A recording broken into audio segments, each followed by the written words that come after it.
Play clock at 5. Pass is intercepted at the goal line by Malcolm Butler. Unreal. Amazing. Este é o podcast Patriotas, do site 10yardas.com.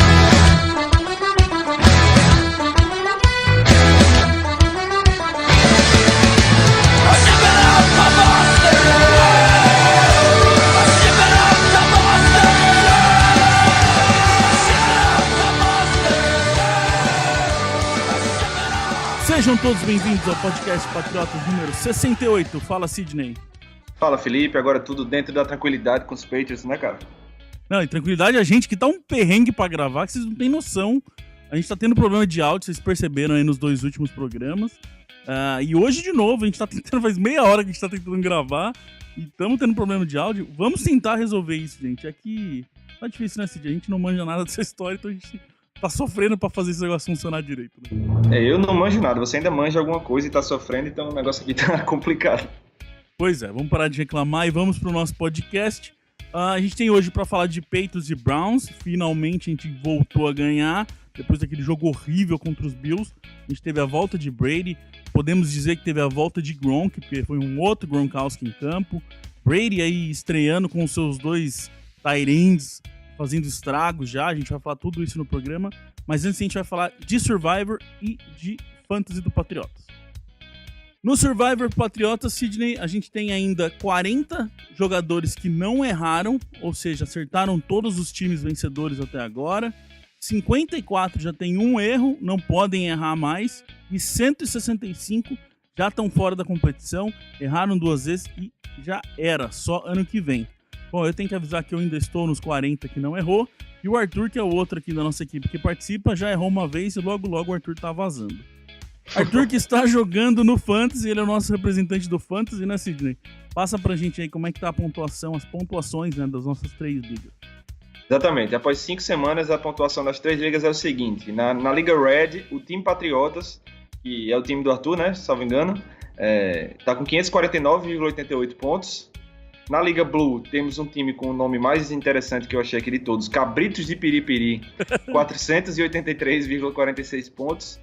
E na Liga White, na liderança, um nome legal também, o Ragatanga Insano, deve ser a galera fã do Rômulo Mendonça aí, 489,98 pontos. Pois é, espero que o Arthur vence pelo menos uma da liga, ele que tá jogando as três, e se ele não vencer pelo menos uma, ele vai tomar uma porrada nossa aqui, porque ele tá representando o Patriota. Bom, eu adoro esses nomes malucos da galera. Se você tá jogando em alguma outra liga que não seja a nossa e tem um nome interessante, manda aí pra gente ler, que acho o povo muito criativo com esses nomes aí. Cabritos de Piripiri. Rapaz, você tem que ter tomado muita cerveja pra você pensar no nome.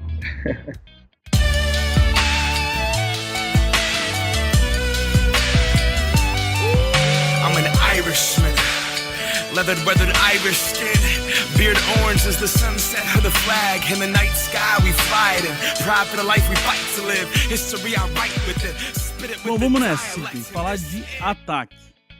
Ataque que foi outra coisa, né, Sidney? Não tem nem o que falar quando o Brady tá jogando, principalmente do jeito que ele tá agora, querendo matar todo mundo que tá na frente dele, né, cara? Não dá pra... Não tem como, né? É outra pegada com o Brady ali. Só de... Cara, fala pra você que só de ouvir aquele gritinho dele antes de 58, a Mike! Já dá um alívio, cara. Você fala, meu Deus, é Brady. Tá fazendo. Cara, eu acho assim, se a gente tivesse, se o Brady tivesse voltado substituindo o Jimmy Garoppolo, a gente já sentiria uma diferença, mesmo com o Garoppolo tendo jogado tão bem.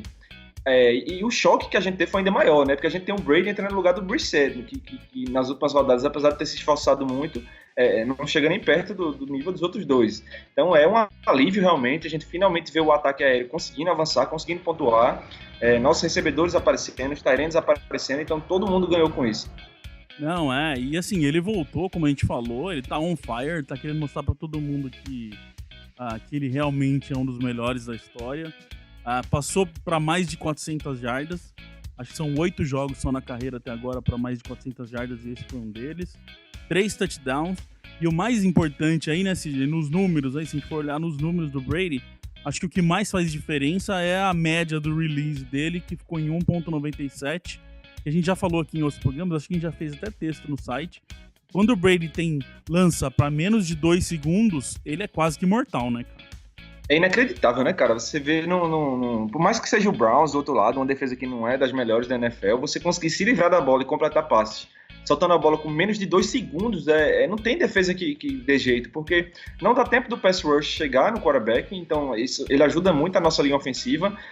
A secundária também, no máximo o corner vai estar ali perto dos recebedores, um safety também não tem tempo de chegar no cara em 2 segundos, então é quase que impossível você marcar quando a bola sai nessa velocidade, né? Para isso você tem que ter também jogadores rápidos e inteligentes que consigam estar nessa sintonia com ele de saber a rota, porque não adianta você esperar uma rota se desenvolver em 2 segundos, em menos de 2 segundos não tem como, né? No release, lá na largada, eles já vão para a posição correta e mostra entrosamento e a qualidade absurda do Brady. E eu vou falar que, como você disse, em 2 segundos não dá tempo de fazer a rota, não dá tempo de fazer basicamente nada, e também nem dá tempo dele saber ali na hora quem tá livre. Então mostra muito da inteligência do Brady de antes da jogada saber pra quem ele já vai lançar, né? É aquela história que a gente sempre fala. Alvo dele, né? Aquela história que a gente sempre fala que ele é muito bom lendo os matchups, quem que tá na marcação de quem. Ele já tem que saber, ele fala, bom, é o Bennett que tá com esse cara que provavelmente não vai conseguir marcar ele, então em 2 segundos ele pega a bola e vai no Bennett. Não dá tempo dele olhar o jogo e falar, o Bennett tá livre, então eu vou lançar pro Bennett. É uma dinâmica totalmente diferente do jogo, né? E uma outra coisa também que dá uma diferença absurda é na precisão do passe. E também teve algumas jogadas, acho que teve 2 vezes que o Brady tava quase que no chão já, o cara grudado na perna dele, e ele solta um passe com o corpo todo torto que cai na mão do receiver, e o Bursier, por exemplo, com os 2 pés no chão normal, não faz, né, cara? Essa faz uma diferença absurda também, né? E essa precisão que você falou, o Brady ele consegue colocar umas bolas em umas janelas assim minúsculas, né? Aquele primeiro touchdown do Bennett, o primeiro foi aquele que ele ficou bem livre, né? Que entrou caminhando na zona. O segundo touchdown do Martellus Bennett, se a bola fosse 1 centímetro para a esquerda, batia na mão do marcador. Então, assim, absurda a precisão dele, numa janela muito pequena, o passe tem que sair muito forte. E é engraçado que tem gente que fala que o Brady não tem esse braço todo, né? E a galera acha que braço forte de quarterback é só para aquele passe que a bola viaja 40 jardas. Esse passe nessas janelas minúsculas, que a bola tem que chegar ali imediatamente, mostra uma força de braço muito grande realmente e precisão. Como eu falei no começo, Sidney, a coisa que mais me impressionou foi a volta do Gronk, que parece que mudaram uma chavinha e falaram, tá bom, Gronk, vai lá jogar. Ele tava todo enroscado nos últimos jogos, não conseguia participar direito das jogadas, e aí pega e volta um Gronk totalmente diferente. Parece que falaram, desliga o Gronk aí até o Brady voltar, a hora que ele voltar a gente deixa ele carregando, sabe, o celular, a hora que o Brady voltar a gente solta a besta, porque é outro Gronkowski em campo, cara, e que diferença faz o Gronkowski em campo, Sidney? É nessas horas, quando a gente fica 3, 4 jogos sem ver ele, quando ele volta que a gente lembra, né? Exato, você quer ver um exemplo claro da diferença que ele faz em campo? Observe essa mesma jogada que eu acabei de falar do segundo touchdown de Bennett. O Bennett, ele tá no início da endzone, assim, ele não entrou muito, e o Gronk tá mais no fundo da endzone. Tem 2 caras grudados no Gronk nessa jogada e o Bennett no mano a mano. E é isso que o Gronk faz, ele puxa a atenção. Você sabe que o coordenador defensivo sabe que se ele deixar um cara só, o Gronk vai receber a bola. Se o cara for mais rápido que ele, o passe vai ser alto e o Gronk pega. Se o cara for mais lento, o Gronk vai correr e vai receber. Então, ele puxa 2 e alguém sobra com 1. Você sempre fala aquela expressão do cobertor curto. E eu acho que quem vai se beneficiar muito disso esse ano é o Martellus Bennett. Já mostrou nessa partida 3 touchdowns recebidos. E é isso que a gente queria ver, essa dupla de tight ends, assim. Um puxando a marcação, desviando a atenção do outro. E os 2 foram bem, né? Se o Bennett teve 3 touchdowns, o Gronk teve mais de 100 jardas. Então, absurda a qualidade desses 2 e os problemas que eles causam para a defesa. Pois é, nessa questão da marcação do Gronk, por várias vezes ficavam 2 nele, e aí não adianta, alguém vai ficar livre. Teve uma jogada que ele alinhou como receiver, acho que era uma primeira para gol, se eu não me engano. Ele alinhou para receiver e ficaram 2 jogadores dele, mas não foi assim. Normalmente quando a marcação é dupla, é aquela coisa meio de fingindo que não vai ser, depois que sai a jogada, a hora que o cara tá fazendo a rota, que vem um cara e cobre e tal. Nessa não, foram 2 jogadores na frente dele, e os 2 não estavam em cover, os 2 estavam em homem a homem, cara. Eu não sei, eu vou até tentar pegar essa imagem depois pra pôr no Twitter. Mas ele sai os dois em homem a homem com ele e ele vai pro fundo. Se sou eu, acho que ele deve ter dado risada, né, cara? Porque é o efeito que ele faz em campo, cara. Tem uma foto interessante de um jogo entre Patriots e Broncos no Gillette Stadium. Eu não vou lembrar agora se foi 2014 ou 2015. Eu acredito que foi 2014. E tá o Gronk, né? A foto assim, de frente pro Gronk. E tem um cornerback, um linebacker e atrás um safety. Os três olhando pra ele. Três caras de olho nele. Por mais que não estão os três em homem a homem, tem três caras ali desviando a atenção pra ele. Então é um absurdo os mismatches, né? Como chamam, que ele causa. E bom, você falou do cobertor curto, não adianta, você já me ativou aí, eu vou ter que falar isso, que é o jogo ruim de todo ano. Jogo ruim, né? É o meu cobertor curto, não pode lembrar que eu vou querer falar. Não, mas na verdade, assim, uma coisa que eu vi muito nesse jogo e eu queria falar aqui, são duas duplas muito boas esse ano, que é Gronk e Bennett e Hogan e Edelman. E os dois são muito parecidos, as duas duplas, no caso, os quatro, são muito parecidos, né? A gente vê o Gronk, ele consegue marcar, bloquear pro passe, bloquear pra corrida. Quando ele faz a rota, depois que ele pega a bola, é muito difícil derrubar ele.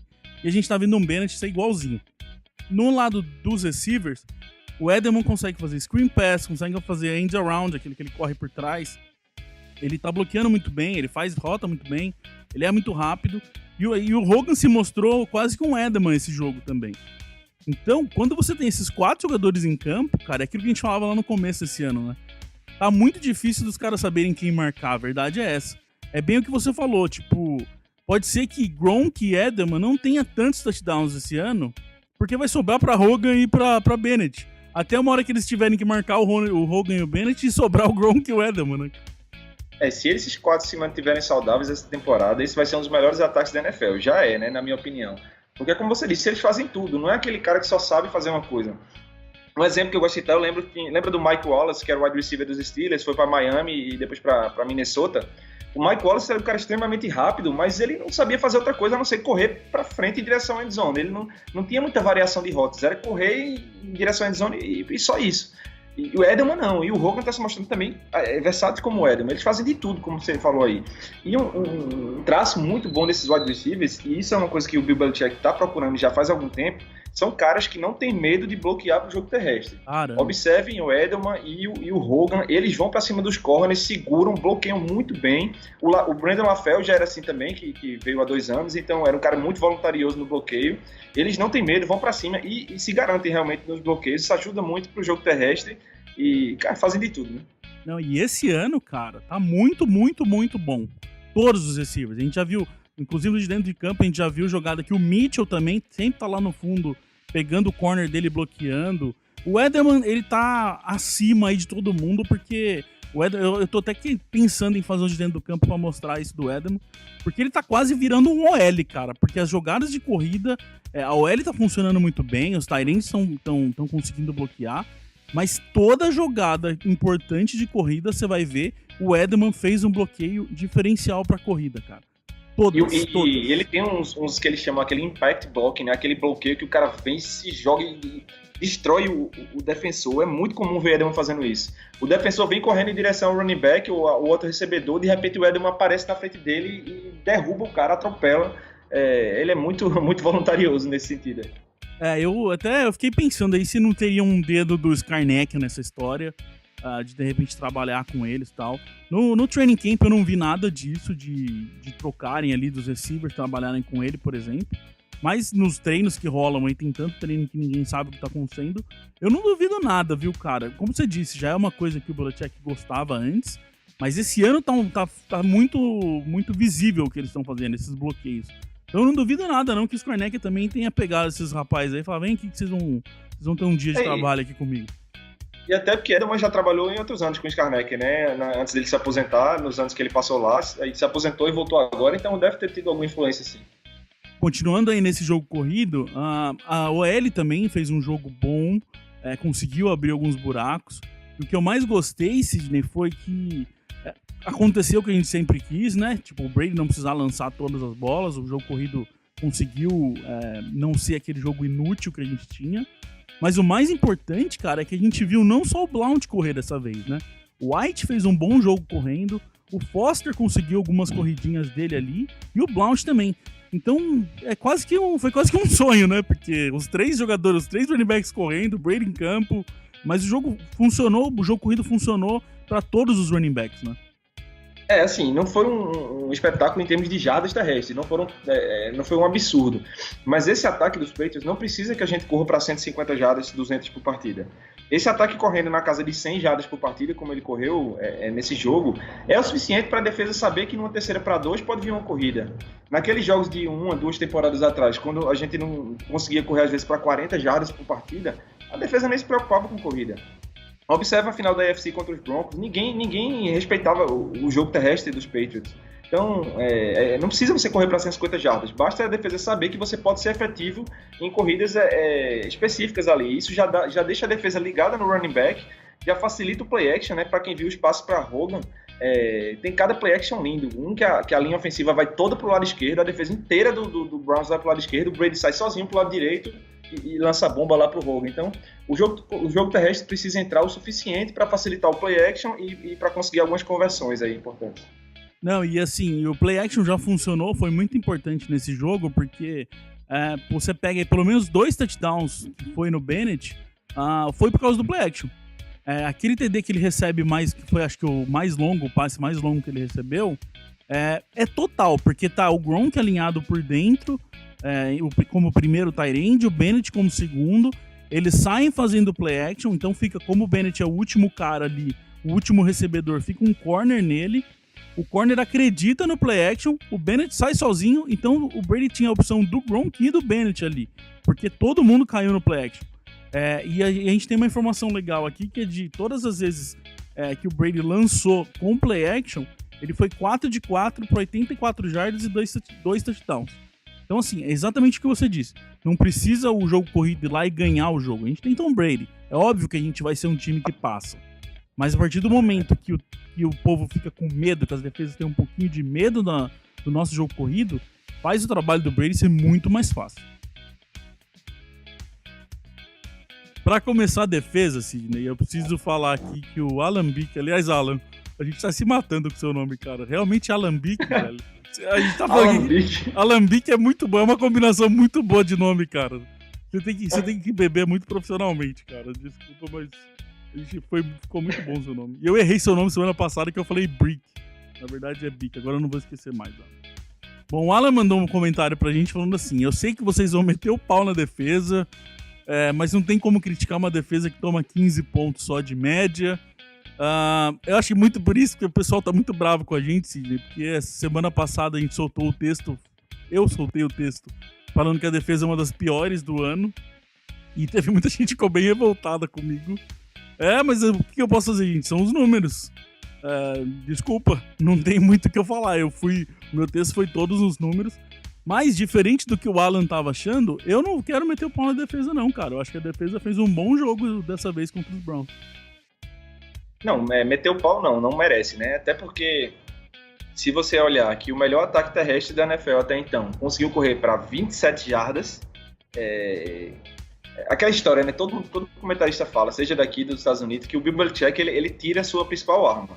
Se a sua principal arma é um wide receiver, ele anula aquele cara, você vai ter que ganhar dele com outras pessoas. Se a sua principal arma é o jogo terrestre, ele vai anular o jogo terrestre, você vai ter que ganhar passando. E foi exatamente o que ele fez. 27 jardas totais terrestres pro Bills. Foram 235 jardas aéreas que a defesa cedeu, e muitas delas no final, em que o jogo já estava decidido. Então, assim, não é uma performance para você tacar o pau na defesa, longe disso. A defesa merece elogios, sim. Agora, eu ainda tenho certas restrições com essa defesa. Eu quero ver essa defesa testada contra ataques aéreos mais potentes, para saber que eu não consegui ainda cravar que essa defesa vai ser dominante e contra um jogo aéreo bom. Semana que vem vai ter um ataque razoável que a gente vai enfrentar a gente, que é o dos Bengals, e depois talvez o melhor ataque aéreo da NFL até então na temporada, o segundo, né? Atrás dos Falcons, que é o Pittsburgh Steelers. Então a gente vai ter nesses dois próximos jogos, boas ideias de como essa secundária vai estar. E o que me preocupa é o pass rush, cara. Todas as rodadas todas as semanas até aqui da temporada, eu vejo o quarterback adversário com muito tempo para lançar a bola.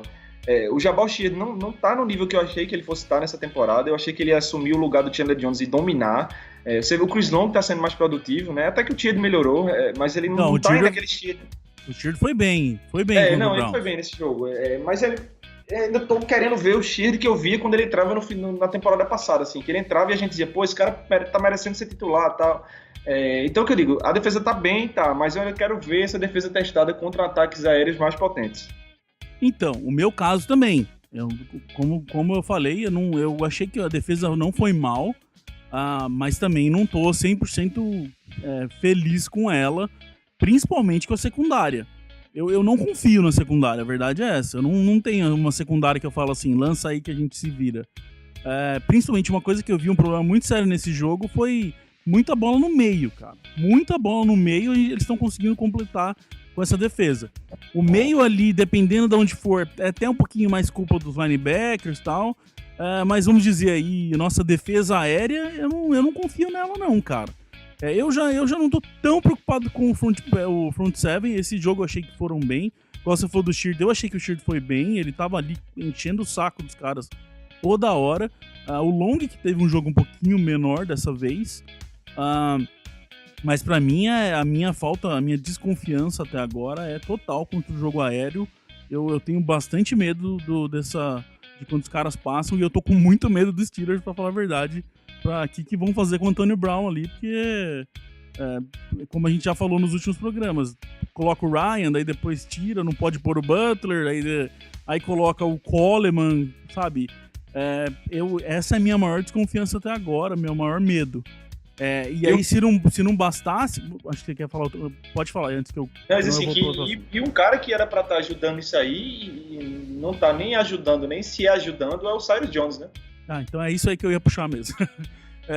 Não tem como, né, cara? Quando a gente acha que o seu primeiro cara, a primeira escolha de draft é um corner, você fala, beleza, não era o que a gente precisava tanto, mas tá, então pelo jeito o cara é bom. E o cara vem e ele tá sofrendo demais, né, Sidney? A gente colocou um texto aí ontem no site, pra quem quiser ver. Eu fiz o texto falando um pouquinho de tudo que tá acontecendo com o Cyrus Jones.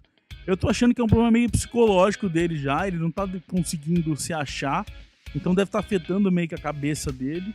Porque a expulsão dele foi idiota, né, cara? O cara, com certeza, foi cutucar ele, foi lá empurrar ele. E ele não teve cabeça pra baixar a cabeça, a verdade, e sair andando pro outro lado.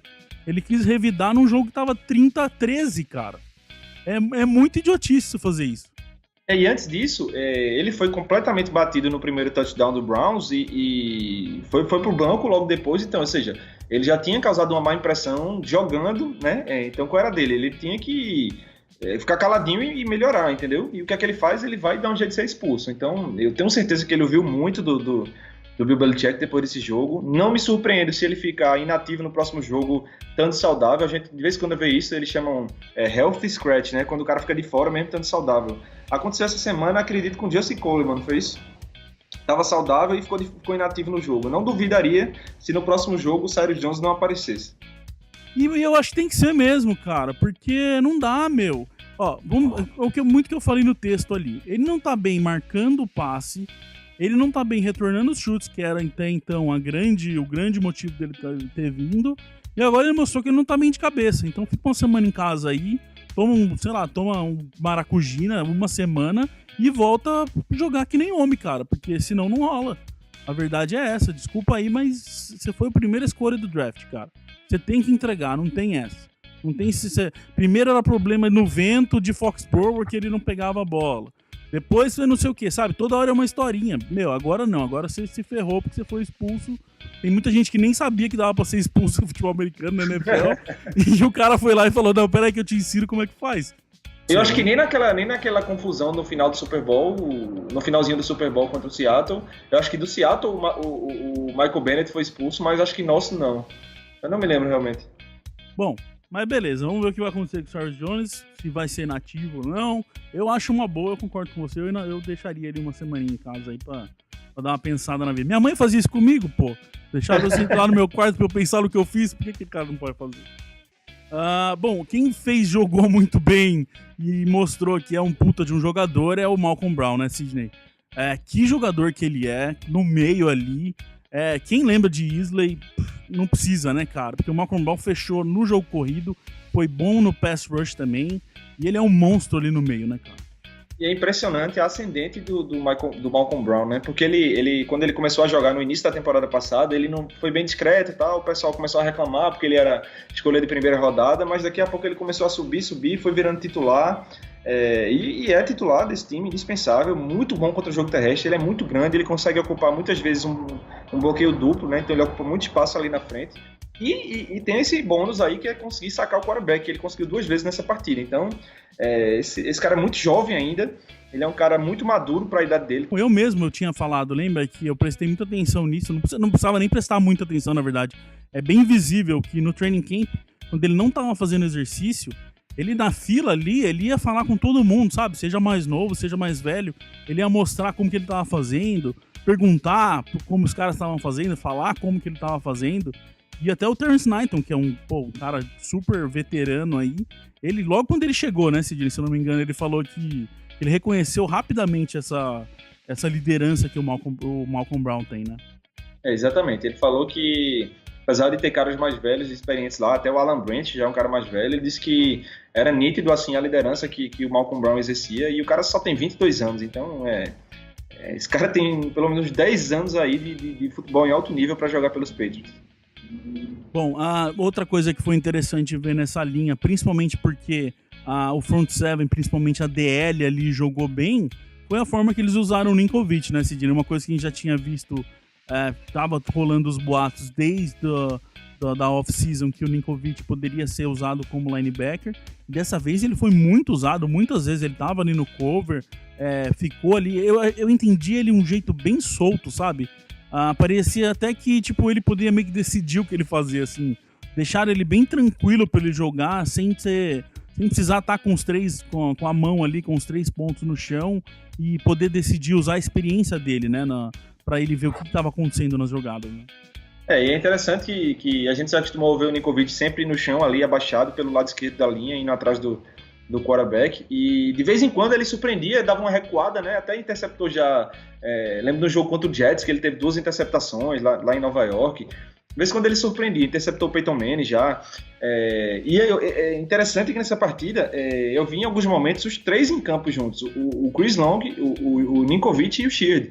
A gente sempre falava, né? Quem é que vai perder mais tempo de jogo quando o Ninkovich voltar? Ele vai entrar mais no lugar do Sheard ou do Long? E a gente viu por vezes os 3 em campo, então isso eles conseguem fazer. O Ninkovich faz de tudo nessa defesa, como você falou, estava bem solto realmente, e isso tudo, mesmo ele sendo poupado, né? Ele ficou de fora de vários snaps, claramente sendo poupado pela sua volta da contusão. Quando ele tiver realmente 100%, ele vai ajudar muito.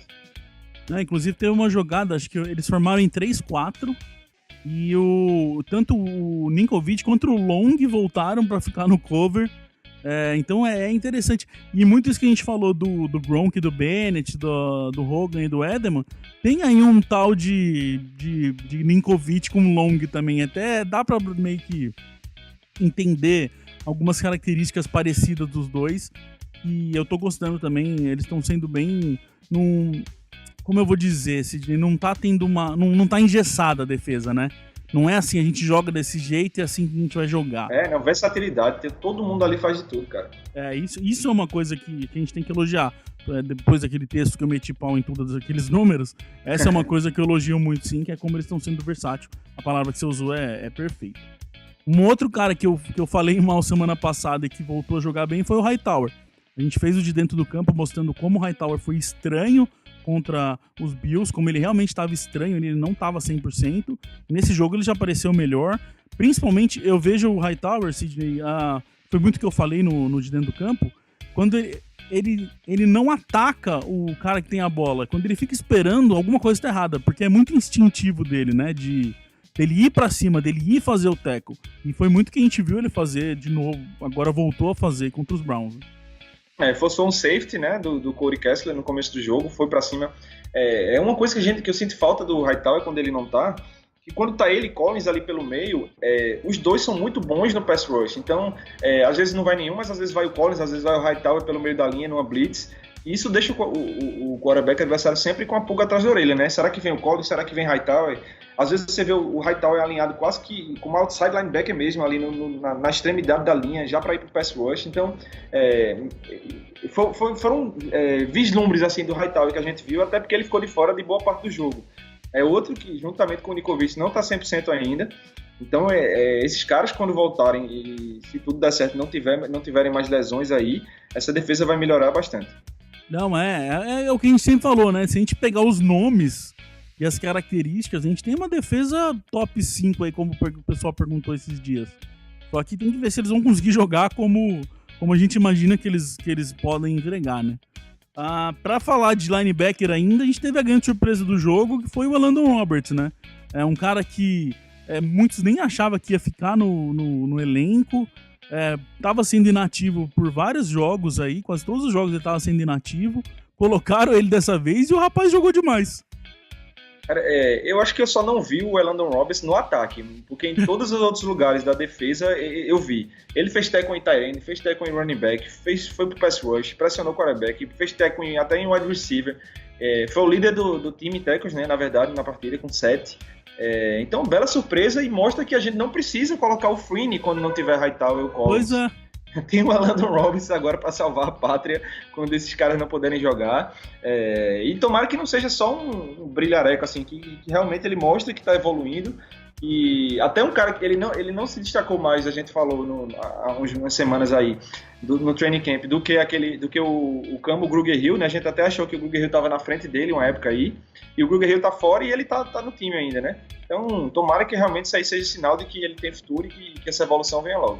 O Belichick hoje, a gente até soltou no Twitter isso, hoje em entrevista perguntaram pra ele dessa questão de o que ele achava desse jogo que o Roberts fez, e ele falou que o Belichick contou que na verdade ele nem conhecia o Elandon Roberts, nunca tinha ouvido falar dele, e ele tinha ido para um jogo de Navy contra Houston, e no jogo de Navy ele foi lá pra ver o Keenan Reynolds, o quarterback, ele foi lá pra assistir o jogo, pra prestar atenção nele, e que o jogo era pro Keenan Reynolds acabar com o jogo, só que na verdade quem travou o Keenan Reynolds foi um tal de Elandon Roberts do outro lado, um linebacker de Houston, que foi aí que ele falou, peraí, deixa eu anotar o nome desse cara e acompanhar mais, e o cara acabou indo pros Patriots.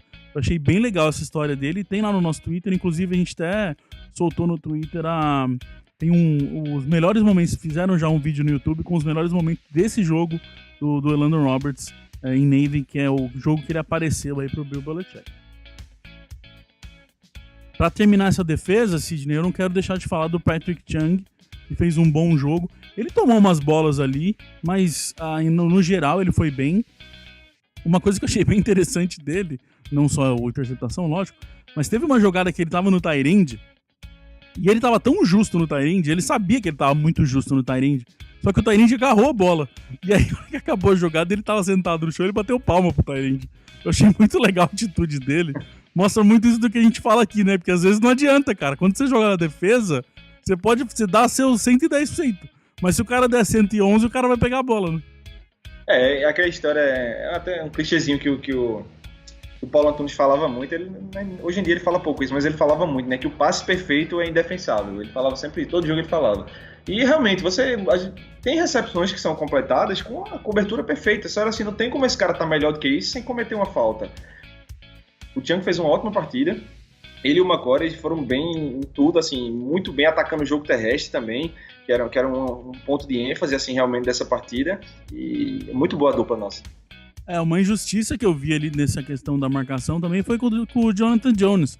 Eu achei que ele fez um bom jogo, a maioria das vezes que eu vi ele marcando, ele tava justo, e no touchdown que ele tomou, que foi o segundo do Browns, sobrou ele com o tight end, e o tight end é muito mais alto que ele, e aí foi o quarterback soube usar essa questão, soltou o passe lá em cima, o tight end pulou e levantou a mão, e o Jones estava grudado nele, mas não conseguiu chegar pela altura.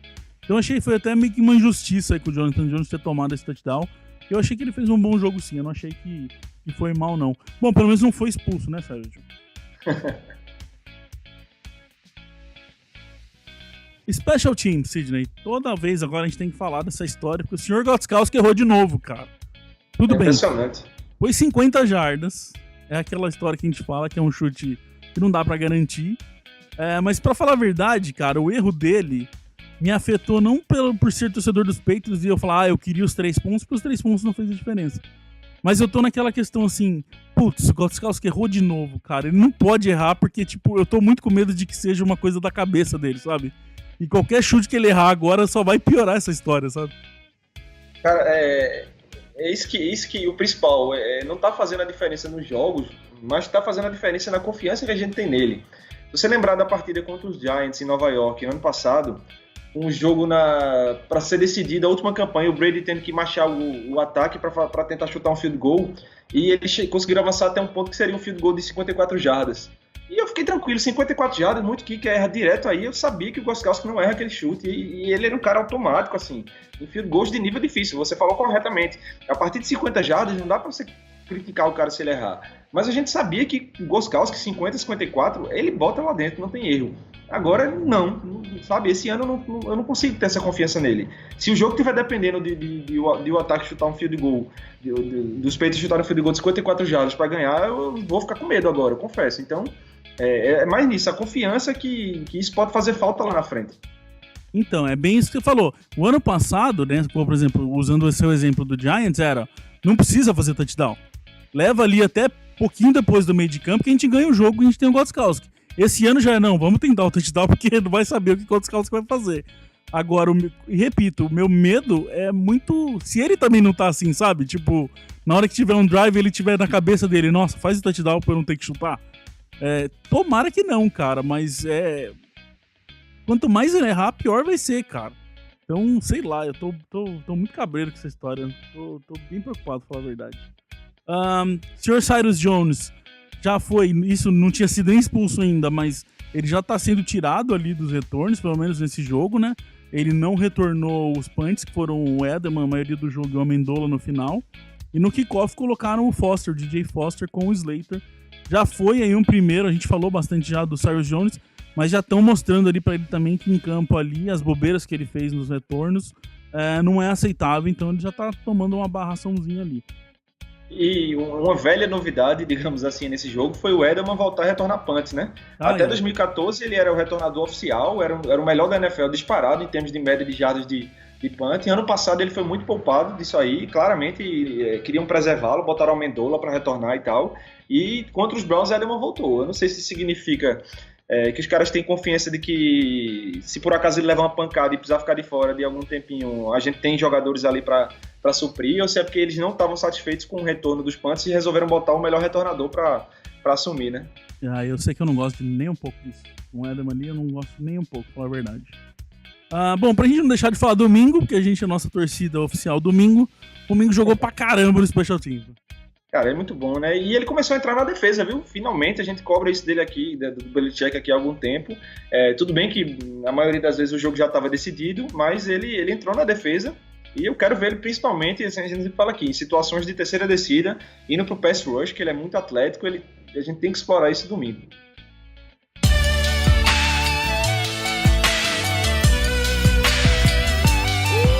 I'm an Irishman. Leathered, weathered Irish skin.